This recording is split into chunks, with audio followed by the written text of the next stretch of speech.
নিন্দা মানে কি তীব্র নিন্দার পরে থাকে সেই নিন্দাটা আমি অত্যন্ত জানাচ্ছি। গাইলের কার্ড দিতেন তো আমি গাইলেতাম যে কোনো বাধা নাই। আপনার গালি কার্ড লাগবে? হ্যাঁ আমার গাইল কার্ড লাগবে। এই এক ভাইয়ের সাথে কথা বলার জন্য। তো ভাই আপনারা কি জানেন যে আপনার বাইকের যে কর দিতে হবে নতুন আইন হচ্ছে? হ্যাঁ কর দিতে হবে শুনেছি, কিন্তু জুন মাস থেকে বলে কার্যকর হবে। এখন আমরা আসলে যে কিভাবে কর দিবে এখন তো অনেক কথা বলতে হয়। আচ্ছা বলেন। না আজকে এই যে সারাদিন পাঠাতে চালায় 660 টাকা ভাড়া মারছি। হ্যাঁ হ্যাঁ এ গেল এখন এই যে তেলের সংকট। জি কে বলছিল যে জ্বালানি মন্ত্রী বলছে তেলের কোনো সংকট নেই, জি কিন্তু সেই যেই তেলের দাম বাড়ানো হলো এখন আর তেলের সংকটটা রইলো না। তেল কোথেকে আসলো আমার বুঝে আসে না। জি জি জি এ নিয়ে বাঙালি কোনো কথা বলতেছে না। জি গেল জি। এই নিয়ে বাঙালি কোনো কথা বলতেছে জি জি গেল। এরপর এখন আমার এই যে টাকার দরকার হলে তো ডাইরেক্ট বলে হ্যাঁ। আমরা টাকার দরকার, আমরা তো ট্যাক্স টোকেনে টাকা দিচ্ছি, হ্যাঁ 10 বছরের কাগজ করছি, যেখানে বিএড টাকা দিচ্ছি। এখন আবার কিসের কর আমার তো বুঝে আসে না। সরকারের কি মাথা খারাপ হয়ে গেছে না সরকারের মাথা ফুলে লোকজন পাঠাচ্ছে সব এগুলা আসলে কিসের কর? নতুন করে কি আমরা যাগুলো খাচ্ছি পেঁয়াজ খাচ্ছি পণ্য মাল যাই কিনে খাচ্ছি সবই তো কর দিচ্ছি আমরা। হ্যাঁ অবশ্যই।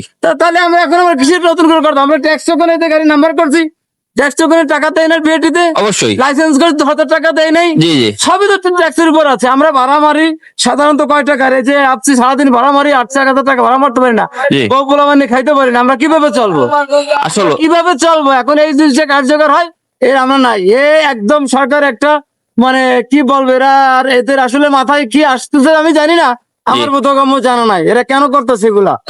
এই আইনের তীব্র নিন্দা জানাচ্ছি আমরা। তীব্র নিন্দা মানে কি তীব্র নিন্দার পরে থাকে সেই নিন্দাটা আমি অত্যন্ত জানাচ্ছি। না সেটাই আমরা গাইলের কার্ড দিতেন তো আমি গাইলেতাম যে কোনো বাধা নাই। আপনার গালি কার্ড লাগবে? হ্যাঁ আমার গাইল কার্ড লাগবে, কারণ ওই যে কৃষি কার্ড অমুক কার্ড পেট বাধা কার্ড কোনো কার্ড লাগবে না, আমার গাইলের কার্ড লাগবে ভাই। আমি গাইলে যাবো সারাদিন, কেউ কিছু বলতে পারবে না। গালি কার্ডে কিছু কার্ড থাকলে তো কোনো সমস্যা নাই। আমাদের সরকার কি দিচ্ছে? নাই কোনো লেন, বাইরের সব জায়গায় লেন আছে, আমাদের কোনো লেন নাই। সবচেয়ে বড় সমস্যা আমাদের অটো। আমাদের অটো তোর কোনো বিকল্পই নাই রে ভাই। অটো তো চলতেই পারি না। অটোতে এখন আমার 3 বার অ্যাক্সিডেন্ট করছে আমার গাড়ি, 3 বার অটোতে। সেটাই তাদের ব্যাপারে কোনো আইন নাই নিয়ম নাই। অটো উল্টে যাচ্ছে তাদের কোন ধরনের, আমি একটু উল্টে গেলে আমার ক্যামেরা দেখে এআই ক্যামেরা প্রযুক্তি এই ক্যামেরার সাথে যে দেশে মানুষ ভাত খাইতে পারে না আবার এই ক্যামেরা লাগাইছে। ক্যামেরা খালি বাইক আগে বাইক দিচ্ছে। মনে করি সরকারের যে পদস্থ উপদস্থ লোকজন আছে জি। এটা আসলে চোর। কারণ যদি এই যে তেলের সংকট যদি হতো তাহলে এখন তেলের সংকটে থাকতো।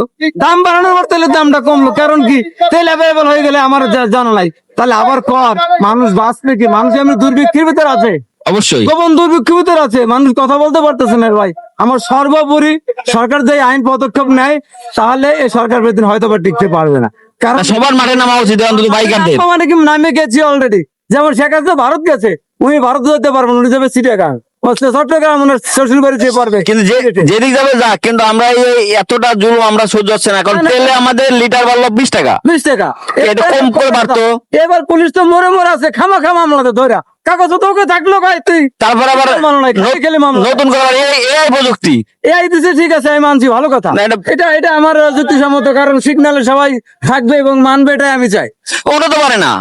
অটো তো কমে না, অটো তো রোড থেকে কমাইতে পারে না না এআই তো আপনি মানলেন, আপনি দাঁড়ালেন, আপনার সামনে দিয়ে সব অটো চলে যাচ্ছে সিগন্যাল না মাইনে। তাহলে এটা কি হলো? এক দেশে 2 আইন হলো? ওই যে অটো তো টাকা পাইতেছে মনে হয় মোটা অঙ্কের, আছে আর কি ভাই। আচ্ছা আসলে তাহলে এর পক্ষে আপনি নাই না? নাই কি মানে তীব্র নিন্দা জানার পক্ষে তীব্র আসলে আমাদের তো আমরা যারা রাইড শেয়ার করি তাদের তো অনেকই কষ্ট। অনেক কষ্ট। মানে কি সারাদিন এই যে 600 টাকা ভাড়া মারছে, এখন আমি নামাজ যাবো কখন? আর আমি খাবার কিভাবে কি বাজার ঘাট করবো? আসলে বুঝতে পারছি। লাগবে। আচ্ছা